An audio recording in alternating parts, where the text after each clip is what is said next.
That was launched into Israeli territory in the north.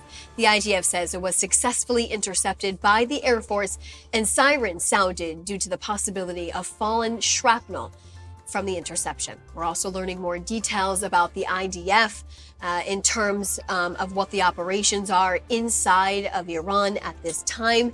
We also know that President Donald Trump issued a very stark warning overnight, telling everyone to immediately evacuate Tehran.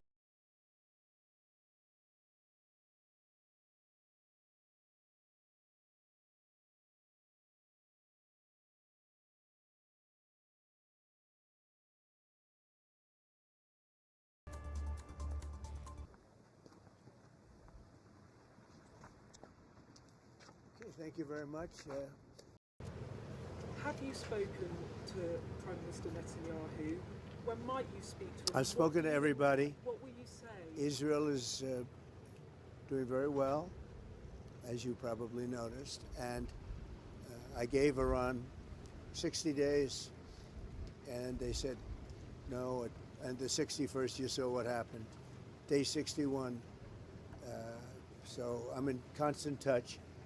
And as I've been saying, I think a deal will be signed, or something will happen, but a deal will be signed. And I think Iran is foolish not to sign one.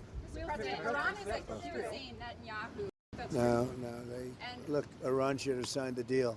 If it would help bring Iran to the negotiating table, would you guarantee that the U.S. would not get involved militarily? Well, I think Iran basically is at the negotiating table. They want to make a deal. And as soon as I leave here, we're going to be doing something. But I have to leave here. I have, this commitment. I have a lot of commitments. I have a commitment to a lot of countries, including the UK, where we just signed our deal.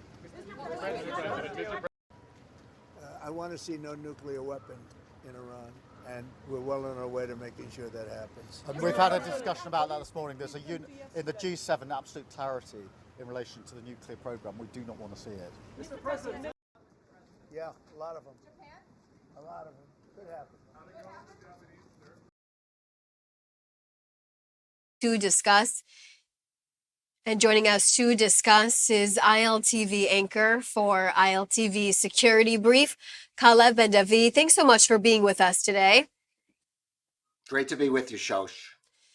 Tell me, what do you anticipate to happen next? We now know that Trump is back in Washington, D.C. after leaving the G7 summit early in Canada. He issued this very stark warning message to the people of Iran saying they need to evacuate Tehran immediately. What is going to come next here? Right. Shosh, I do think we have entered a new phase in this war. It looks like now the U.S. is starting to become more diplomatically engaged. It appears that Iran has changed its position and suddenly now very much wants to come to the negotiating table. Reports Iran is trying to seek a ceasefire. It's in dialogue with U.S. officials. There's talk of maybe even a possibly meeting taking place soon between the U.S. negotiator Steve Witkoff and the Iranian foreign minister. So I do think we're in a new phase here. We'll have to see. It all depends on the Iranian regime. As President Trump laid it out very clearly, they have to change their position on giving up nuclear enrichment, or they will face continued Israeli attacks. And we've seen the IDF stepping out. Even just here in Jerusalem, I could hear the planes going all night overhead.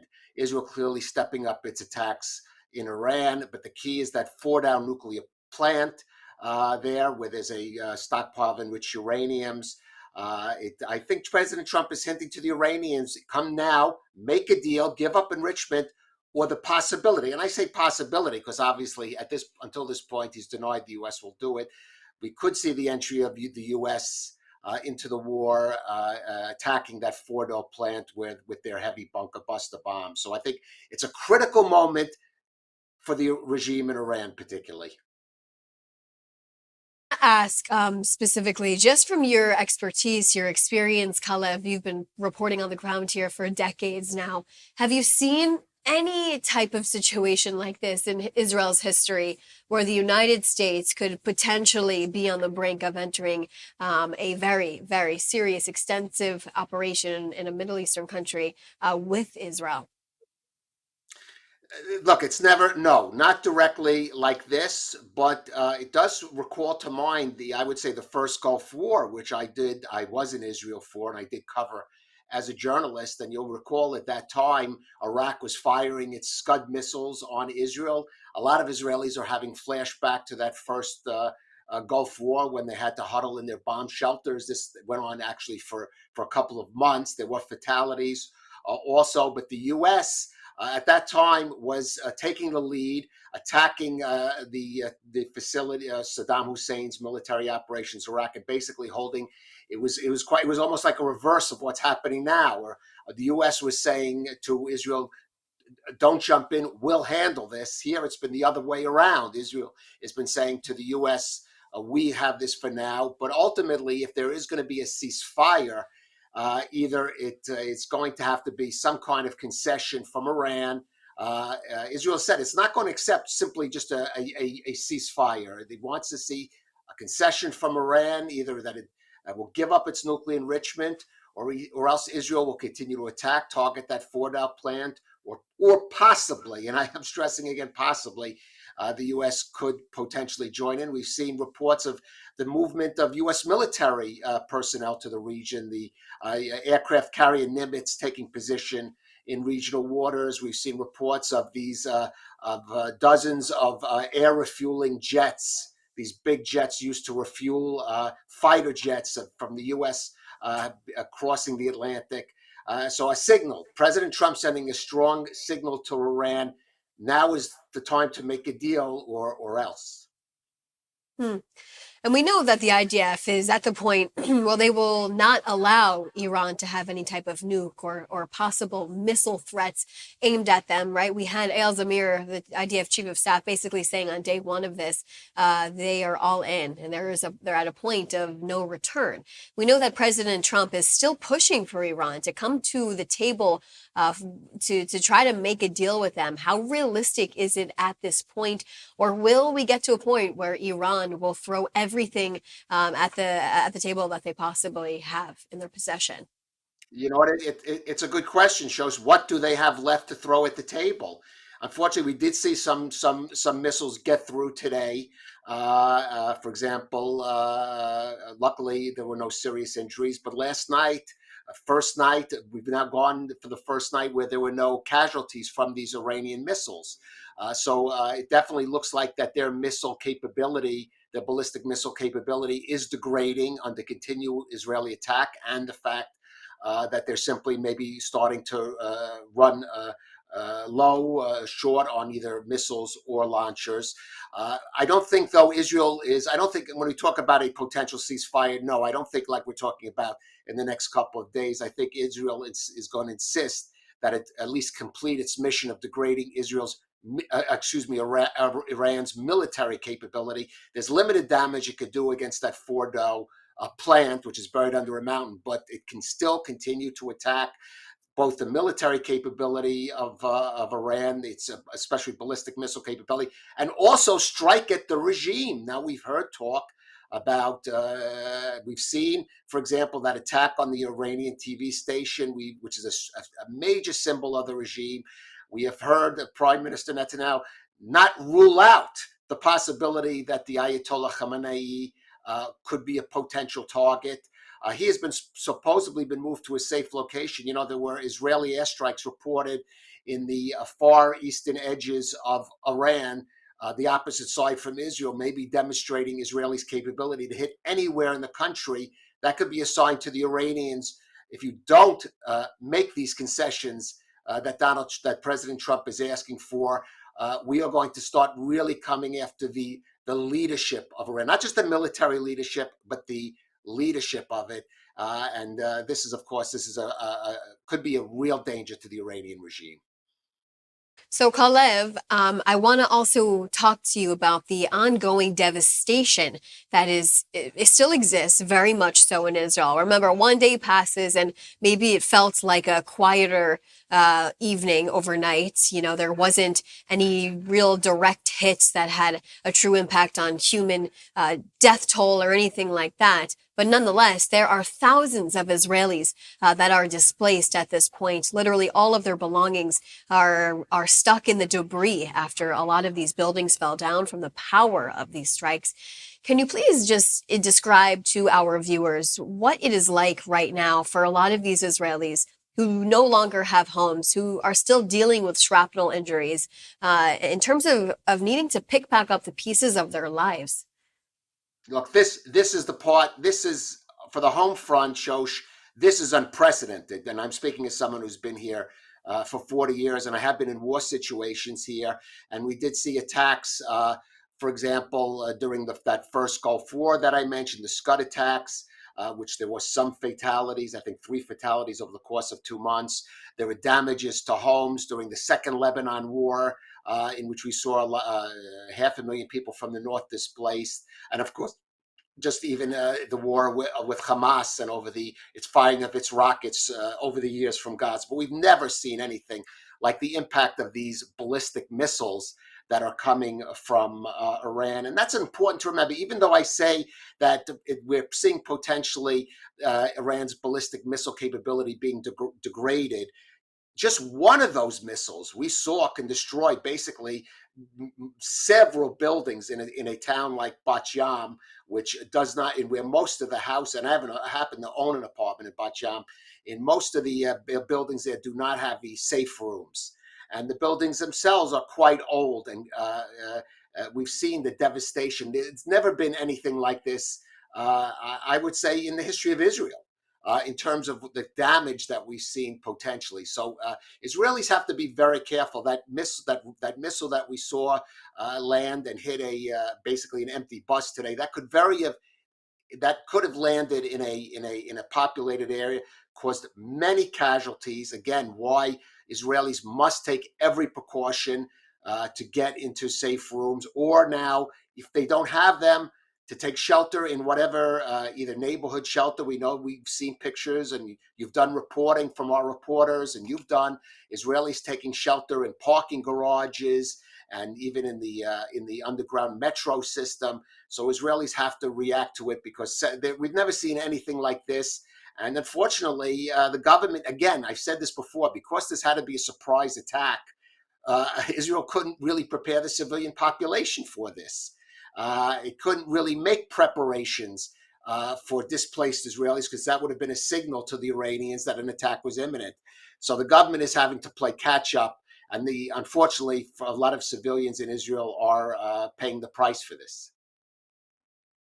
Yeah, I have consistently gone out to a lot of these sites, Calav, and I have seen the aftermath, the devastation, the toppled buildings, the debris everywhere. And I want to talk about the force of these ballistic missiles that have come in, and what could happen if there's any type of escalation in weapon that they use they potentially could There's a fire. lot of talk. Right, there's been a lot of talk about the weapons being used by Iran. Let's make it clear, they do have very advanced ballistic missile weapons. One capability of these weapons is that they do have missiles that can change course in mid-flight. Some of these ballistic missiles, which makes it harder. It doesn't mean they're impervious to being intercepted by the Arrow system, for example, or David's sling, but it makes it much harder to do.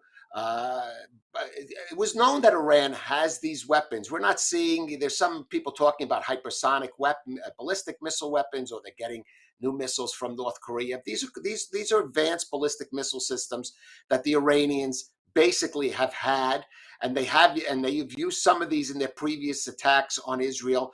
But in their previous 2 attacks on Israel using missiles, they targeted military targets. They were targeting Nevitim, the Air Force base in the south, or Ramat David in the north.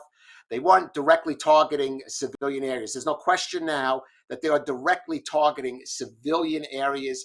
For example, that strike on the town of Petah Tikva, not near really a sensitive area. So this is the potential of what we're seeing. And by the way, another very sensitive area they keep trying to attack, the Haifa chemical weapons plant. And I'm saying something that's been reported, which is that there was one missile that struck. That is a potentially very dangerous area. So the threat still exists. Iran still has the capability to inflict serious harm on the Israeli civilian population. What it does not have the capability to do is inflict harm on Israel's military capacity. And Israel is making Iran pay for this and suffering. You mentioned President Trump telling people to get the civilian population to get out of Iran. That led to a mass stampede of people, of the civilian population of Tehran getting out. That came from the President Trump, not from Israel. And clearly, this is something that the population, it's undermining the regime in Iran, and that is, I think, what is driving Iran to the negotiating table now. The sense the regime there that their rule of Iran is being undermined, and that's why they want to see a ceasefire now as soon as possible.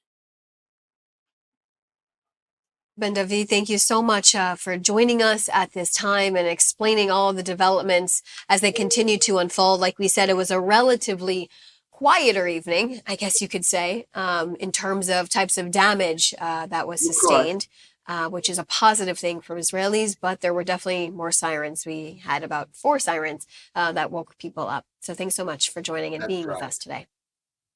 All right, stay safe, Shoshan. And the IDF says they eliminated overnight one of the top and the biggest senior military commanders. The IDF says he was eliminated overnight using precise intelligence. Ali Admani was targeted at the Iranian regime's headquarters in the center of Tehran. They said he was the closest associate to the Ayatollah, and he was just appointed to the role on Friday. His predecessor was eliminated by Israeli opening strikes on Iran that happened Thursday night. Joining us now to discuss all of the developments is Major General in the Reserves, Gershon Hacohen, the former commander of the Northern Command of the IDF. Thanks so much for joining us and for being with us today. I first want to ask you about the ongoing situation inside of Iran. We know that this commander was just eliminated overnight. He was in this role for literally 4 days. What is the significance of a strike like this? Of course, the main decision that was taken by Prime Minister Netanyahu was a very extraordinary decision by being aware that we are knowing how we are beginning that war, but we are really facing into the unknown reality, because actually Iran is a superpower, a regional superpower with a lot of capabilities, with more than 90 million people, and they will not surrender immediately. And immediately we really found ourselves in strikes from Iran, and they can go ahead for days. More than that, even though they are realizing how weak they are in relationship to IDF, to the Israeli Air Force, yet they can contain that awareness of weakness, because it is due to their religious approach that they can live under the awareness that that time is not what really was dedicated by them by God to get victory, but they can carry that with patience. And more than that, in the same way that they succeeded to deny from Saddam Hussein in 1981 the capability to end the war that was opened by Saddam Hussein in 1981. He intended to bring an end to that war in 2 weeks. And even though the Iranians found themselves in absolute weakness, they decided to overcome Saddam Hussein by denying from him the capability to end the war. And in that way, the war continued to be a war of 8 years. It means that according to their tradition, even if they are weak, they are trying to concentrate their effort to deny the end of this war. The only way that they will come to deny to accept ceasefire or an end is if they will get a good deal by President Trump. A good deal, it means that the regime will survive and they will find new routes to go ahead with building all their apparatus of nuclear weapons, etc. They are not really intending to be honest with any agreement or deal.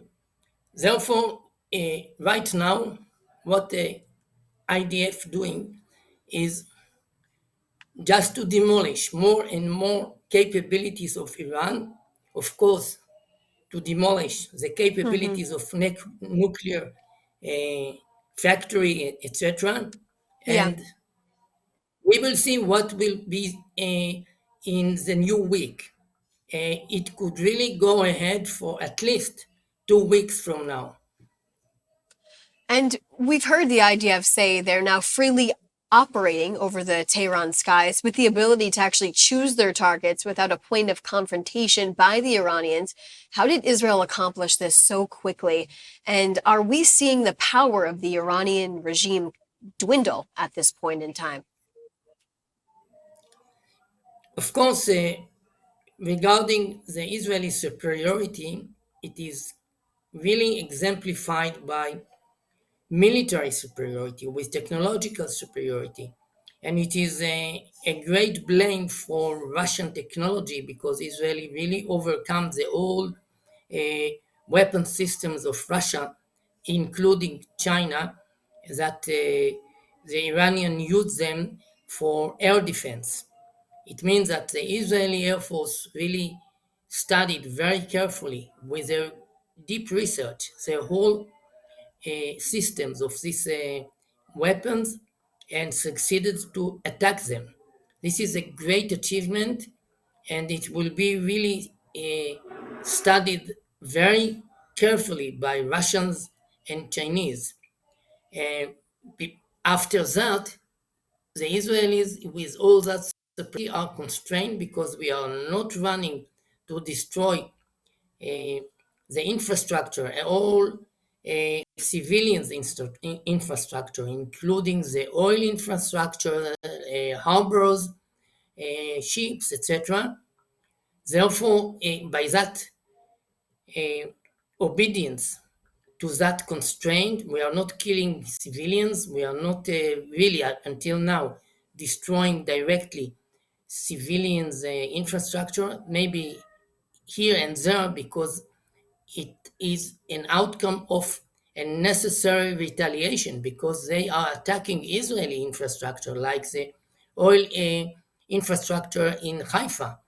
Therefore, we must retaliate. But by the basic military operational idea, the IDF is directed to destroy the nuclear systems and the uh, industrial factories for building ballistic missiles, not beyond. Hmm. And I think that everyone in the Western world must uh, really respect this Israeli approach Mhm. because it is very easy to destroy Tehran, and we are prevented from doing that.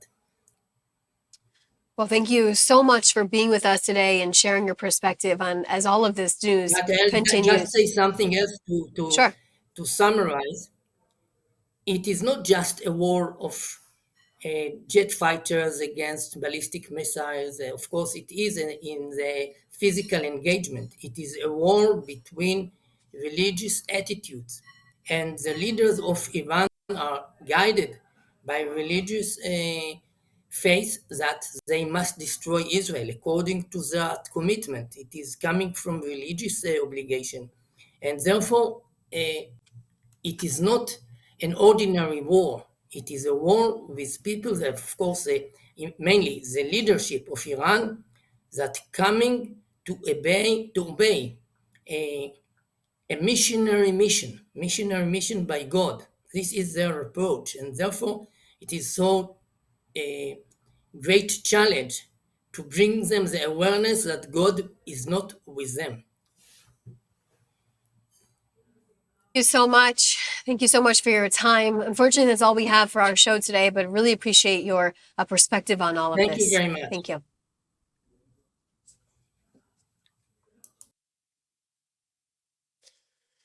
And that's a wrap on ILTV on the Hour. Thanks so much for being with us, and stay with us for more at the top of the next hour.